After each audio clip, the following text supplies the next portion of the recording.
Good morning, students. Today's topic is DNA replication. DNA replication क्या होता है?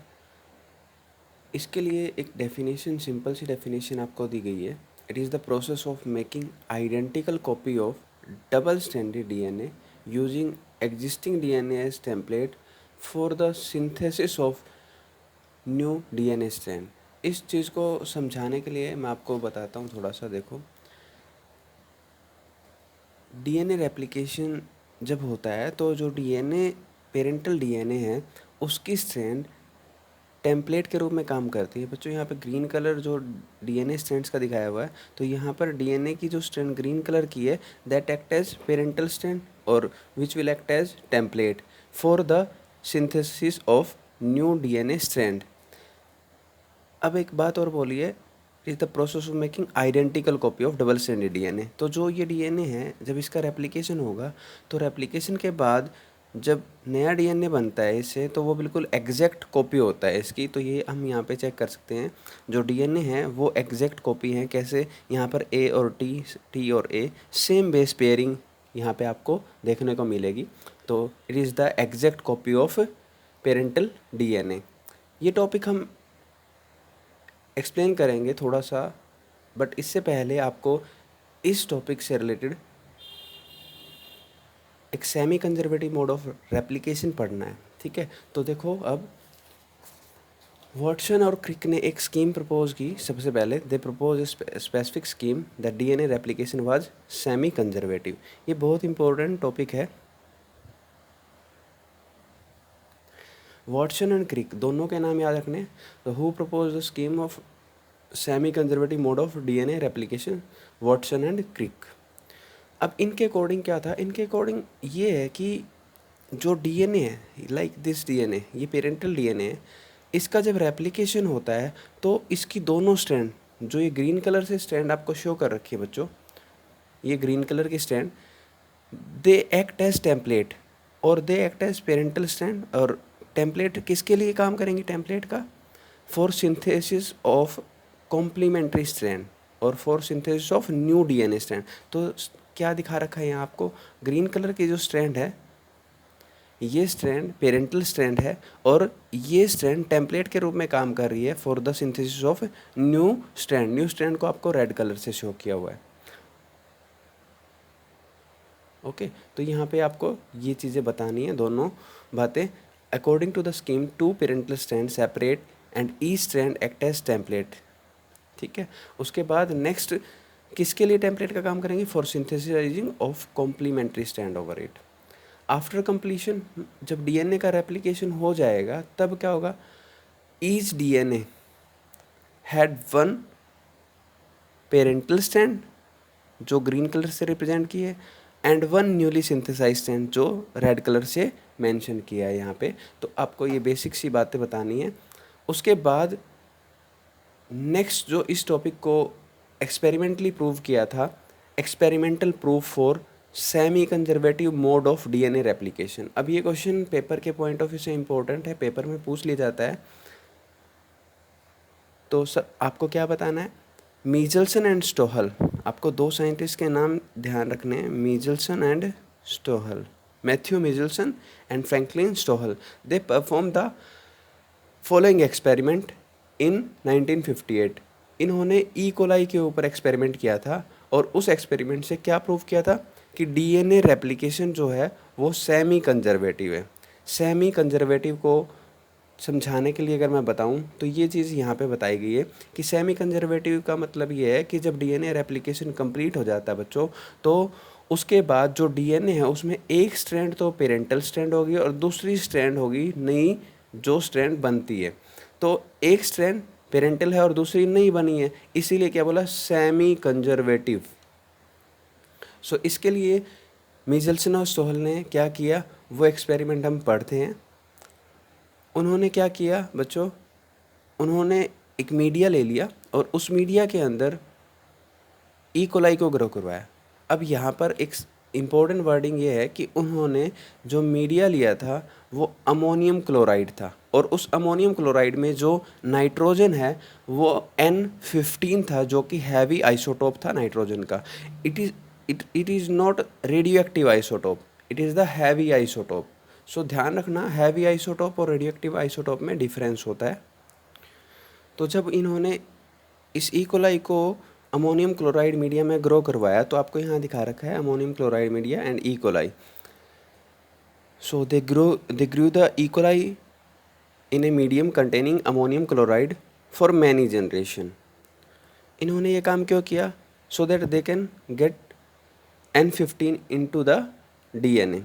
So after many generation they found that N15 got incorporated into the newly synthesized DNA. तो यहाँ पर आपको दिखाया गया है N15 इस DNA स्ट्रैंड में दिखा रखा है, इस DNA में. तो जब इन्होंने बहुत जनरेशन तक इकोलाई बैक्टीरिया को ग्रो करवाया तो N15 got incorporate into newly synthesize DNA. अब यहाँ से हम एक बात बोलेंगे, इस हैवी DNA को और नॉर्मल DNA जो N14 वाला होगा उस DNA को हम डिफ्रेंशिएट कर सकते हैं. सो heavy DNA and light DNA can be differentiated bye centrifugation in caesium chloride density gradient. तो चेक करते हैं इस चीज़ को. इसके बाद उन्होंने क्या किया?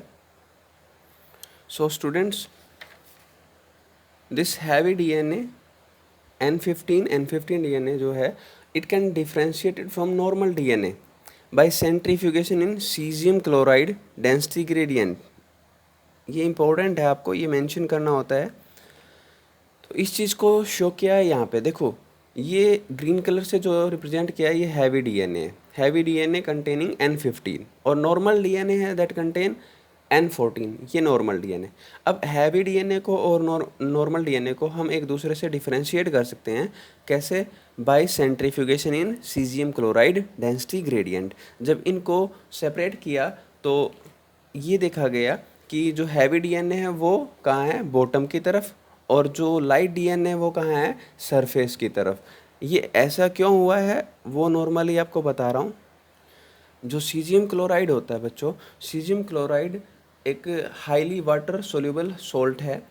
तो जब हम DNA को मिक्स करते हैं सीजियम क्लोराइड के साथ तो it will settle down at a particular height. So when we mix the DNA with caesium chloride it will settle down at a particular height in centrifugation. So heavy DNA होगा वो bottom की तरफ होगा settle down, और जो light DNA होगा वो surface की तरफ होगा. ये चीज़ आपको बतानी हो. अब उन्होंने क्या किया? Then they transfer the cells with heavy DNA into media ammonium chloride media. But यहाँ पे अमोनियम क्लोराइड मीडिया है, उसके अंदर नाइट्रोजन है वो नॉर्मल है, it is not heavy nitrogen. So they transfer the cell into media with normal ammonium chloride and took sample at various definite time interval. As the cell multiply and they extracted the DNA that remained as double stranded. इसका मतलब ये है जब इन्होंने bacteria को, जो heavy DNA वाला bacteria था, बैक्टीरियल सेल थी, उनको जब नॉर्मल मीडिया में ग्रो करवाया तो उसके बाद एक पर्टिकुलर इंटरवल के बाद DNA के सैंपल को एक्सट्रैक्ट किया और उस DNA के सैंपल को आइसोलेट किया और उसके बाद उससे DNA को एक्सट्रैक्ट किया. मतलब क्या है? बैक्टीरिया को सेपरेट आउट किया, उस बैक्टीरिया से फिर DNA को एक्सट्रैक्ट किया एक स्पेसिफिक इंटरवल के बाद. यहाँ पर ई कोलाई यूज़ किया था तो 20 मिनट में इसका रेप्लिकेशन कंप्लीट हो जाता है. तो यहाँ पर बैक्टीरिया है जो मल्टीप्लाई करेगा, उसके बाद हर 20 मिनट के बाद सैंपल को चेक किया. तो जब इन्होंने सबसे पहले सैंपल को चेक किया तो इनको क्या मिला कि इनको मिला हाइब्रिड DNA.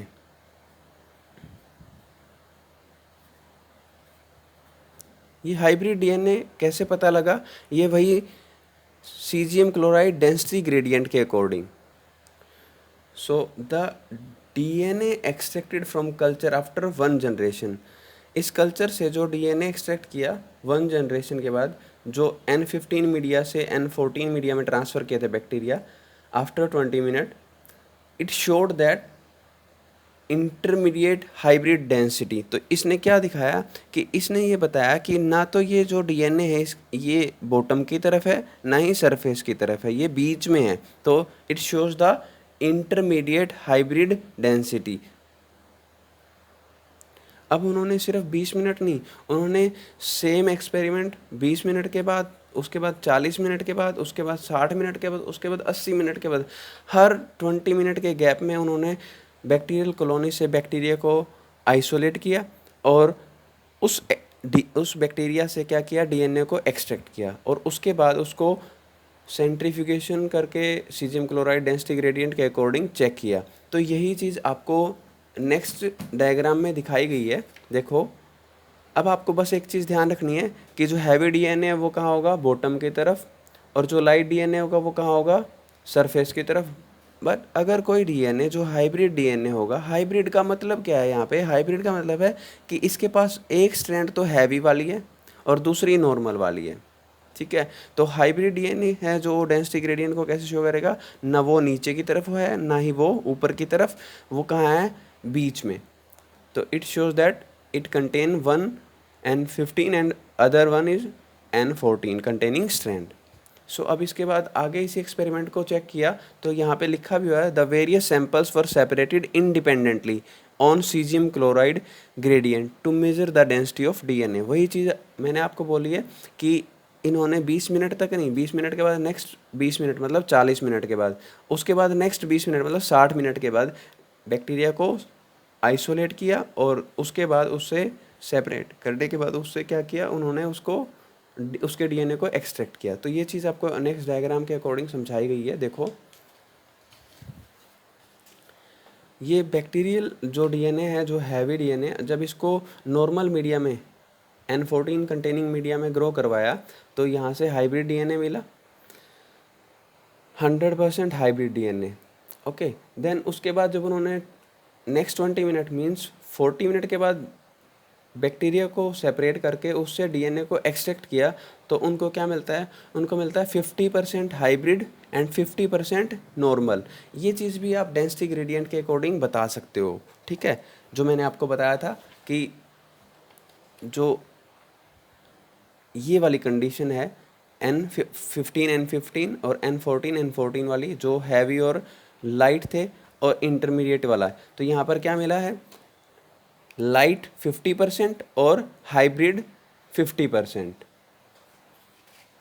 नेक्स्ट जो कंडीशन आएगी तो वो 60 मिनट के बाद उन्होंने बैक्टीरिया की कॉलोनी को चेक किया और उसके बाद बैक्टीरिया को सेपरेट किया और फिर उन बैक्टीरिया से जब उन्होंने डीएनए को एक्सट्रैक्ट किया तो उनको रिजल्ट क्या मिलता है, उनको मिलता है रिजल्ट हाइब्रिड डीएनए जो है वो है 25% और जो नॉर्मल डीएनए है वो है 75%। अब ये किस रेशियो में, 1:3, 25:75, दैट इज़ 1:3 रेशियो, ये भी बोल सकते हैं। यहाँ पे क्या है, रेशियो क्या है, 1:1। वाई, बिकॉज 50-50 है तो 1:1। यहाँ पे क्या था, 100% हाइब्रिड डीएनए था। तो ये चीज़ आपको बतानी होती है। अब यही सेम क्वेश्चन आगे हम बोल सकते हैं कि आफ्टर 80 मिनट रेशियो क्या होगी, आफ्टर 100 मिनट रेशियो क्या होगी, आफ्टर 120 मिनट रेशियो क्या होगी हाइब्रिड और नॉर्मल डीएनए की। तो ये क्वेश्चन आपको एनसीईआरटी के अकॉर्डिंग पूछा भी गया है। तो इस चीज़ को आपको समझाने के लिए मैं थोड़ा सा आइडिया दे रहा हूँ कि ये कैसे हुआ है। तो इसके लिए आपको देखो, यही सेम चीज़ जो आपको बताई गई है उसको बता रहा हूँ। देखो, डीएनए है जो, ये हैवी डीएनए था बच्चों।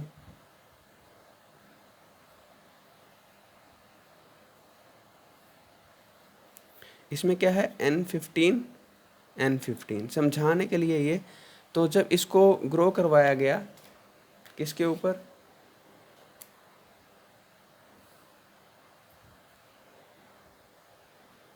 Normal ammonium chloride.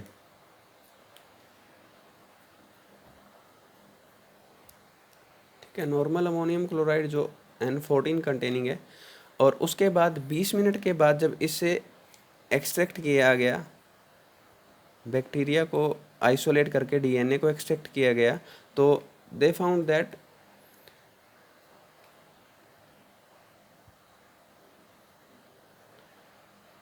these two strands are separated and there will be formation of new DNA strand over it.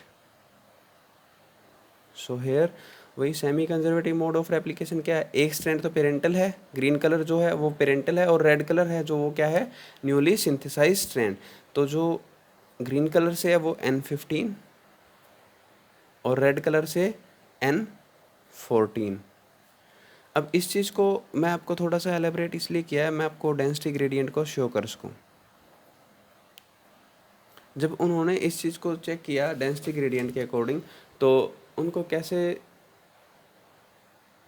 Proportion मिला, तो डेंसिटी ग्रेडियंट के अकॉर्डिंग जब उन्होंने इसको चेक किया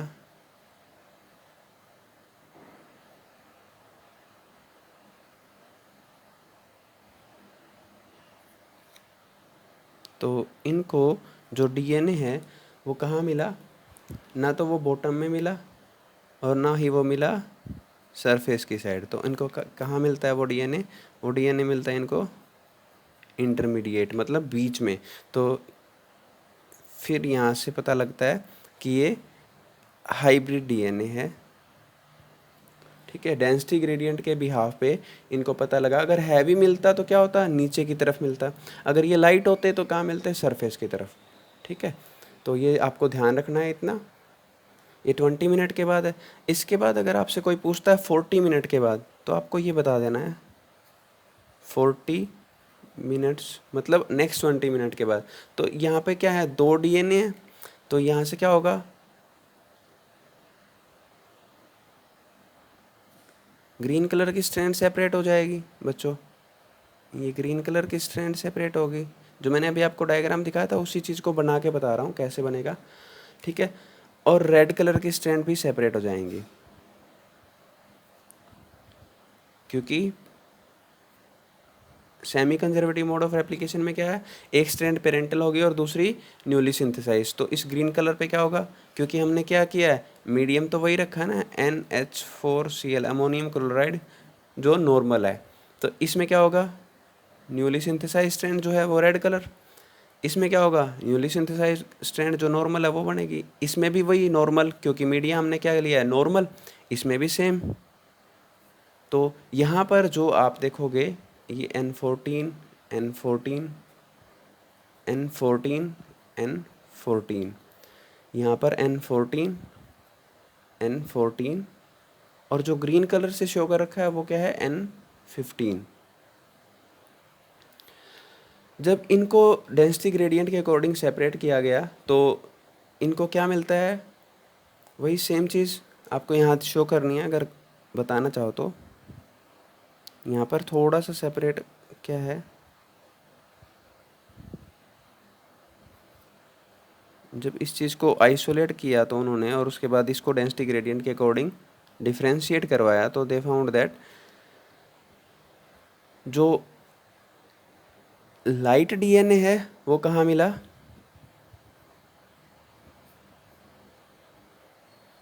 सरफेस की तरफ, N14 N14। और जो दूसरा था हाइब्रिड डीएनए, तो they found this hybrid DNA toward the centre, बीच में मिलता है इसको।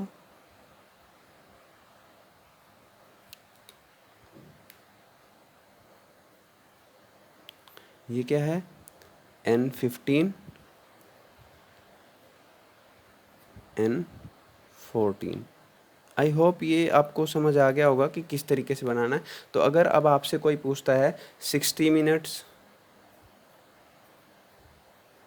80 मिनट्स, तो आप उसको कर सकते हैं। यहाँ पे 4 डीएनए स्ट्रैंड है, 4 डीएनए मॉलिक्यूलर, सॉरी 8 स्ट्रैंड है, तो क्या होगा, all the strand will separate. तो क्या करना है आपको, यहाँ पे 8 स्ट्रैंड बना लेनी है, और उसके बाद जब इसको नॉर्मल मीडियम में ग्रो करवाया तो क्या होगा, उनके ऊपर नॉर्मल N14, वही चीज़ आपको यहाँ पे शो की गई, चेक कर लो आप, ठीक है।